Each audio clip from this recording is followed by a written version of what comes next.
Hi, this is Dan Cortopassi of TSG Multimedia, and today I'm reviewing an N-scale SDP40F locomotive from Kato. These locomotives were Amtrak's first new power, and they were built in 1973, and some of them lasted into the early 80s. This model has a minimum advertised price of $125.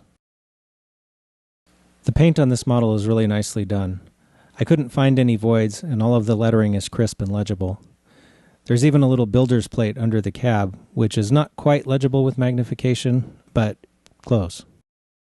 The model also has very nice rivet detail and other small details like gauges on the fuel tank. The grab irons are cast on but very well done. I looked at photos of the real 504, and the only thing I saw that Kato didn't add were the ACI labels, so if you want to put those on, you'll have to get a decal sheet. Kato has done a good job of capturing the look of the front of the engine. Just like the real units, these didn't have any railings on the front, and the steps were blanked out except for the lowest step. The model also features a cab interior. The back end of the model is nicely done as well. The handrails seem to be a little more delicate than I'm used to seeing on some N-scale engines, which is nice. They seem closer to scale.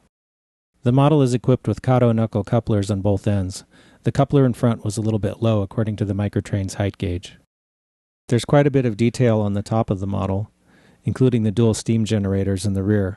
The fans are not see-through, but they do have pretty good depth. There are simulated fan blades inside, so if you wanted to, you could probably weather and paint them so that they looked almost like photo-etched fans.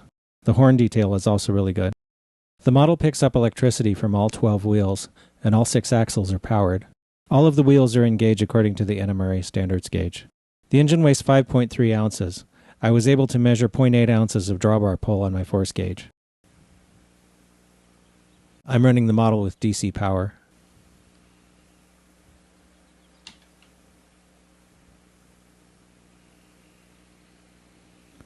It's very smooth and quiet.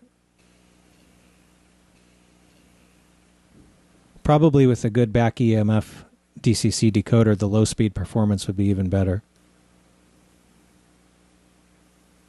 So this is what the model looks like with the shell off, and it does have a DCC-ready frame. And this is the light board that you could replace if you wanted to install a decoder. One thing I noticed about this model is that the shell is a little bit hard to remove, maybe a little harder than some of the other Kato locomotives that I've encountered.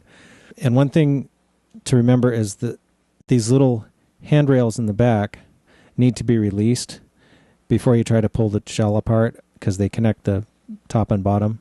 There are clips here in the back and in the front that lock onto the shell, so those have to be released before the shell will come off.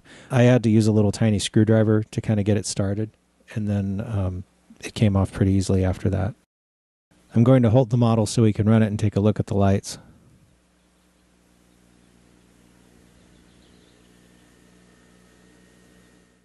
I'll run it so we can take a look at the rear light also. Overall, I like this model a lot. I think that Kato has done a really good job, and I'm really encouraged that a company has finally made a model of an SDP40F.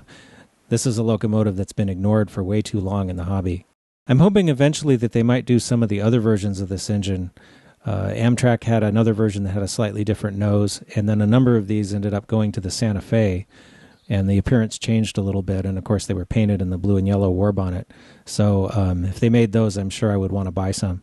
As much as I like it, the coupler height was off, so I am going to take off 1 spike for that. So my final verdict is 9 out of 10 spikes.